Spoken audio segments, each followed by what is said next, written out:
Good morning, everybody. Welcome back to the channel. It is finally walking season again. The sun is blinding me this morning. Which way should I turn to get it out of my eyes? This way. Okay, so I should say it's finally walking season because it has been freezing the past month and a half. I'm gonna be honest, I haven't done as much walking as I normally do and would like to do.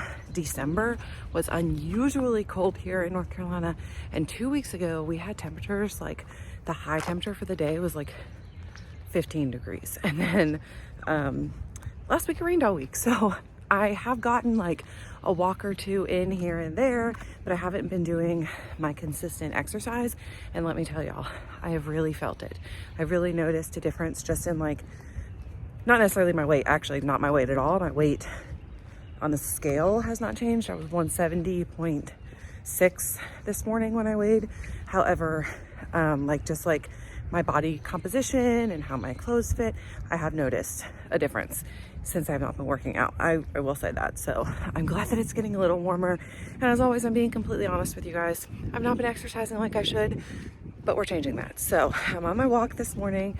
Finley's at preschool, so I'm doing my hour walk. I got a new audiobook that I'm listening to, and I thought I would take you guys along and do a Mounjaro update today. I have something I want to talk to you guys about later, some news that came out here in North Carolina over the weekend. I want to see if you guys are having similar experiences. So we're going to talk about that in a little bit, maybe when I get back in the car. But yeah, so I'm on week 2 of this cycle. Today's Monday morning. I will take a shot Friday night, and I'm still feeling pretty good. I've not had many side effects. I do typically have more side effects on the 10 milligram than any other dosaging. And I mentioned that last week, and I'm not really sure why that is, but I do have the sulfur burps. I had some constipation this time, which I have not been having on 12 milligrams. I'm back in that sunshine now. But yeah, so I have noticed just more symptoms on the 10 milligram, but it's always the first few days and then it goes away. So I'm doing well. I've not noticed a significant increase in hunger on week 2 yet. But we're gonna talk about that in a little bit as well, because like I mentioned last time, I do notice more hunger with the 10 milligram later in the cycle than I did with the 12 and a half, but I guess that's the point. So I'm gonna finish my walk and then I will see you guys in a bit and we'll discuss all of the things. But I wanted to document day 1 of walking again. Okay, y'all, so it is actually now Wednesday, and I filmed that beginning part on Monday. That day just got away from me, and now here it is Wednesday. But I do want to say that I did end up walking for about an hour on that day, and then I walked yesterday evening as well. Kylie and I, my daughter, if you don't follow my other channel, went to the Y while my son had basketball practice, and we walked on the track. Actually, we ran for about an hour. So we've gotten 2 walks in this week, which I am feeling really good about. Today will be a no-go most likely on that because it is pouring rain and it is freezing outside, and I'm nannying today, and I can't really take the baby out, my niece that I nanny, out on, now there's a dog drinking water. Come on, stop. I can't really take her out walking, in the rain. So anyway, all that to say, it's been a day and a half or so now, and I'm finally getting back to this video. There are a few things that I want to quickly touch on. One specific thing that I've gotten a question about, and then that news thing that I mentioned. So let's start with that. I want to get y'all's opinion on this, or I want to know, I guess, if this is happening in your area as well. But this past weekend, I believe it was Saturday morning, which is weird, the state of North Carolina announced that they are going to be dropping weight loss medication coverage on their employees. So that means anybody that is an employee of the state of North Carolina, including teachers and all school workers or whatever as well, they will no longer be covering Ozempic, Wegovy, Zepbound, any of them. And their sort of opinion on the matter was that they were going to be helping the shortage crisis by eliminating all of these people on Ozempic, Wegovy, Zepbound that they don't feel need it. And also just that it is costing the state so much money with the amount of people that are going on these medications, that allowing coverage for them is costing them a lot of money. Now, this is what I want to say about this, because y'all know that your girl has an opinion about this. First off, for the money thing, it would save them so much money in the long run to cover these medications before people get really sick, before they get diabetes and heart disease and all of the other things that come with being fat.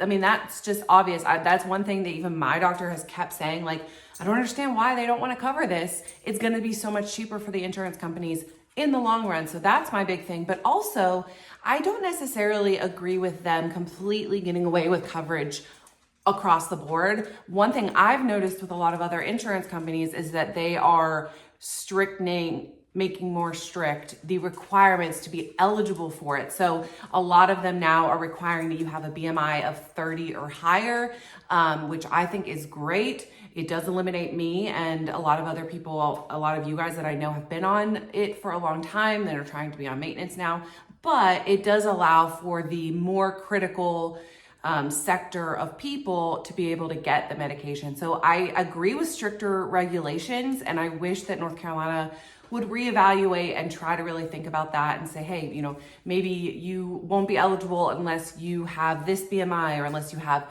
2 predetermined factors like high blood pressure or heart disease or diabetes or whatever. I think that could be a lot more helpful versus just across the board saying that we're not going to cover it. So this actually directly affects one of my family members. I have two sisters, not the one whose kid I nanny, but another sister, dog's sister, who is a teacher. And she has been on Wegovy for a very long time. And I don't want to say like her personal like weight and all of that, but she needs it. And she still has a BMI over 30. And it's really been helping her. She's lost almost 50 pounds at this point, and now it's going to be not available for her at all. Now, they weren't specific about when they were making the change. So they weren't like if it was an immediate thing or if it was going to be sort of done slowly as re-enrollment periods happen in specific counties and all of that. So whenever her insurance would be up for re-enrollment, they weren't specific with it. So I think she's just gonna kind of ride it out as long as she can. But I think that's really sad, especially now that that all of them are approved for weight loss, for now the insurance companies to back out and be like, oh, this is gonna cost us too many dollars. So we don't care that these people, are fat and could change their lives and live healthier overall lives on this medicine. We're just not going to cover it. And I just think it's absolutely absurd. So if you are in a different state other than North Carolina, or even if you're in North Carolina and you've heard about this, let me know if your states are also doing this, because I just think it's absolute trash. If I'm being 100% honest, it's trash. My insurance doesn't cover it anyway. My husband's insurance doesn't carry weight loss coverage, and that's why I pay out of pocket. So it doesn't affect me, but I care about all the other people who are doing so well on this medicine who now are going to have to stop it because the state basically just pulled it out from under them. So that's one thing that's a soapbox that I really wanted to get on in today's video. Now let's talk about me specifically. So I am nearing the end of this round of 10 milligrams now. I now have done almost 2 full boxes on 10 milligram maintenance mode. I have 1 more shot of the second dose. So almost 4 full months, right? No, I just lied. This is my first box. So almost 2 full months on 10 milligram maintenance mode. And I wanted to give a little update on how that is going. So I am still hanging out right between, most of the time when I weigh 170 to 172 pounds.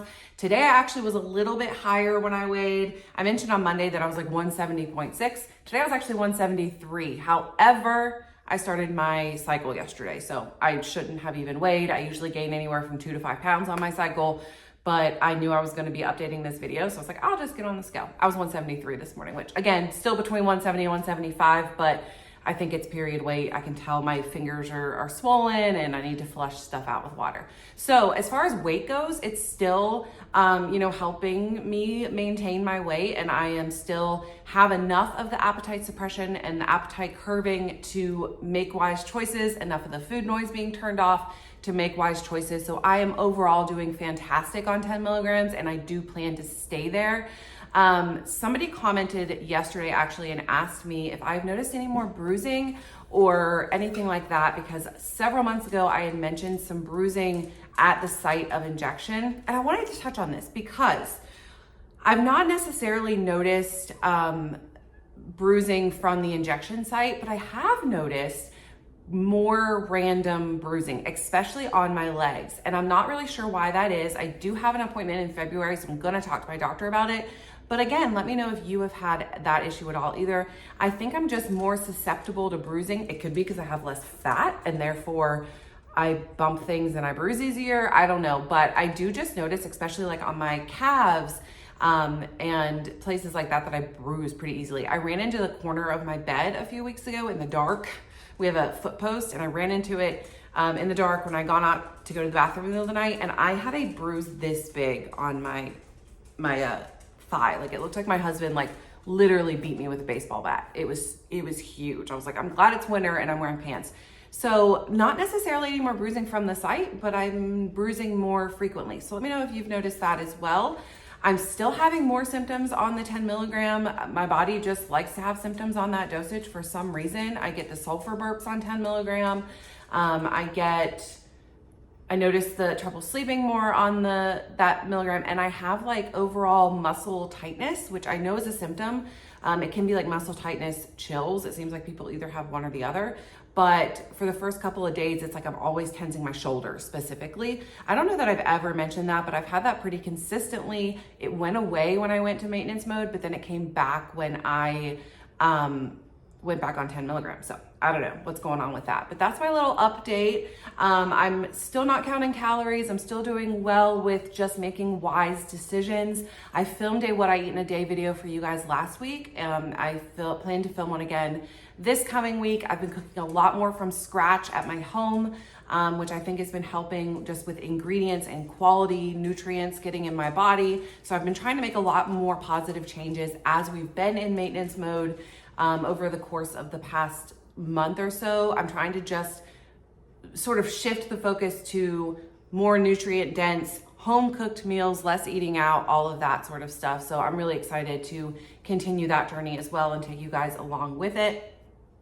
And I have a couple of good videos coming for you guys soon. We're going to be talking about the food noise thing. I feel like people want to people that are looking to be on Mounjaro or Wegovy or Ozempic or Zepbound or whatever have really been focused on this whole turning the food noise thing off. So we're gonna be talking about that soon, because I could film a whole video on that, and then a couple other good ones as well. Thank you guys so much for sticking around with me for this journey. I know that a lot of you have been enjoying the maintenance content, and we're gonna continue with it.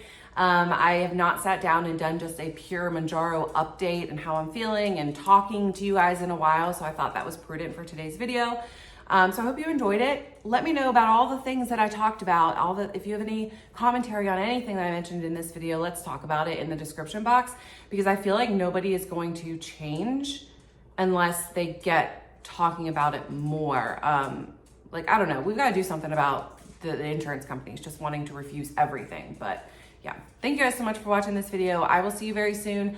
I may actually just turn off and restart and start filming the video about the food noise thing. Depends on when my niece gets here. But yeah, thank you guys so much for watching. I will see you soon. And yeah, I will continue to update on my exercising, because girls and boys, I gotta get better at that. So, okay.